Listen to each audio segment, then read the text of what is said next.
ఇప్పటికే ఆలస్యమైంది. అత్తయ్య వాళ్ళు కోపడతారు. సరేనమ్మా, జాగ్రత్త. నువ్వు కూడా జాగ్రత్తమ్మా. ఆరోగ్యం బాగా చూసుకో.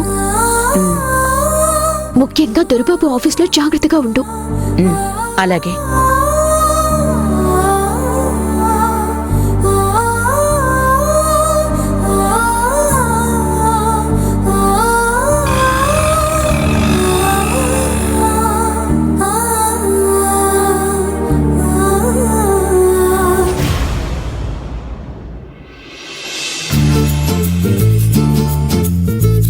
Rajiv లేడేంటి?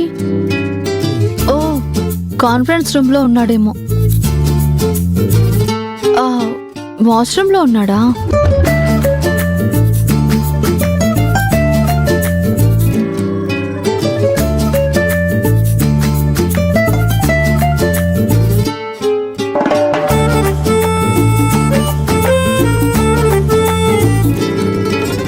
Mister and Mrs Rajiv శ్రావ్యాల మీద కొత్త కంపెనీ స్టార్ట్ చేయాలి. రోజు మేమిద్దరం కలిసి వర్క్ కోసం ఆఫీస్కి రావాలి. అది చూసి ఆ జ్యోతి రోజు కుళ్ళుకొని ఏడవాలి.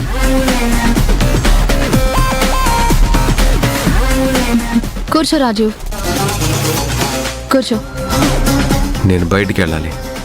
ఆగు రాజీవ్, నేను ఒకదాన్ని నీ క్యాబిన్లో ఉన్నాను. రీసెంట్గా భార్యగా నీ జీవితంలోకి వచ్చాను. నీతో ప్రేమను పంచుకోవాలని, జీవితకాలం నీతో కలిసి నడవాలని ఆరాటపడుతున్నాను. నీకోసం ఇంత పరితపించిపోతున్న నన్ను పలకరించలేదు, పట్టించుకోలేదు. అలా సైలెంట్గా వెళ్ళిపోతే ఏంటి అర్థం? నాకు ఒక ఇంపార్టెంట్ వర్క్ ఉంది, బయటికి వెళ్ళాలని అంటున్నాను. రాజీవ్, నీకోసం స్వయంగా లంచ్ తీసుకొని వచ్చాను. తిని వెళ్ళు. తినే టైం లేదు, తినాలన్న మూడ్ కూడా లేదు. నేను వెళ్తున్నాను. ఆగు రాజీవ్.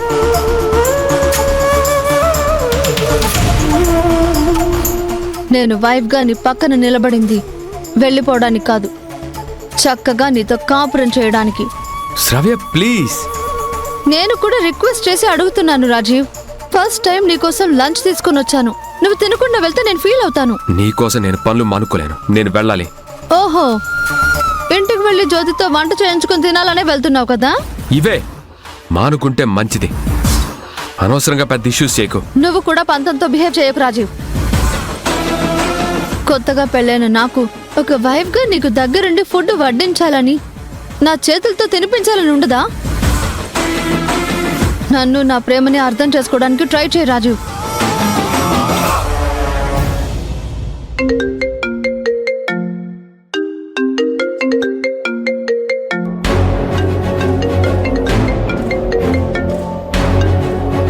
చెప్పమ్మా. శ్రావ్య నీకోసం లంచ్ తెచ్చింది, తిన్నావా? తినలేదమ్మా, నాకు టైం లేదు, బయటికి వెళ్తున్నా. చూడండి అత్తయ్య, నేను తన కోసం ప్రేమగా లంచ్ తీసుకొస్తే తినకుండా బయటకు వెళ్ళిపోతున్నాడు. నువ్వు బాధపడకు శ్రావ్య, నేను రాజీవ్కి చెప్తాను. నువ్వు ఫోన్ ఇవ్వు వాడికి. స్పీకర్ ఆన్ చేసే ఉంది అత్తయ్య. రే రాజీవ్, నువ్వు తప్పకుండా లంచ్ చేసే బయటకు వెళ్ళాలి, లేదంటే నేనే అక్కడికి రావాల్సి వస్తుంది. ఏంటమ్మా నువ్వు నన్ను ఇంకా చిన్నపిల్లాడిలాగా ట్రీట్ చేస్తున్నావు? నా చిన్నప్పుడే బెటర్. నాకంటూ ఒక ఫ్రీడమ్ ఉండేది. నా మాటకి నీ దగ్గర విలువ ఉండేది. నా అభిప్రాయానికి విలువ లేదు, నా ఇష్టానికి స్వేచ్ఛ లేదు. నేను కూర్చోవడం, నిలబడ్డం దగ్గర నుంచి ప్రతిదీ నీ కమాండ్తో కట్టడి చేస్తున్నావు. ఒకసారి ఆలోచించి చూసుకోమ్మా. నన్ను ఒక కొడుకులా నువ్వు ట్రీట్ చేస్తున్నావా? నిన్ను కొడుకులా ట్రీట్ చేస్తున్నాను కాబట్టే నీ ఆలోచనలు తప్పుటడుగు వేయకూడదని గైడ్ చేస్తున్నాను. ముందు శ్రావ్య తెచ్చిన లంచ్ నువ్వు తింటున్నావు, అంతే. అది కాదమ్మా. శ్రావ్య, నువ్వు వడ్డించమ్మా. సరే అత్తయ్య. అమ్మా. రాజీవ్, కూర్చో.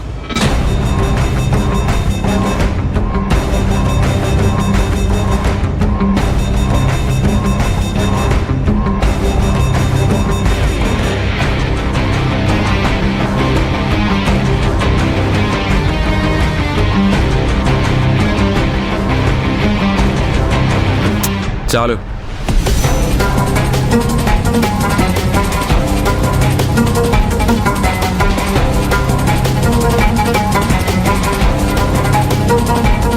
రాజీవ్, నేను తినిపించినా?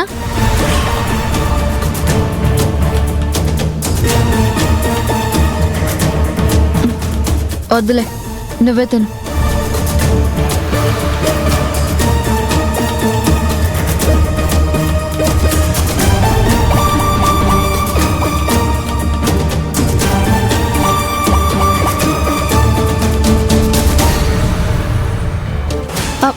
అదేంటి రాజీవ్, అప్పుడే లేచావు? అమ్మ కోసం 2 ముద్దలు తిన్నాను. నేను అర్జెంటుగా వెళ్ళాలి కాబట్టి లేచాను. సరే సరే, ఇప్పటికేం మాట్లాడను. ఈసారి మంచిగా తినకపోతే వదలను. ప్లేట్ ఇటు ఇవ్వు, నేను వాష్ చేస్తాను. నీకు ప్లేట్ ఇస్తే నువ్వేం చేస్తావు నాకు తెలుసు. తప్పుకో.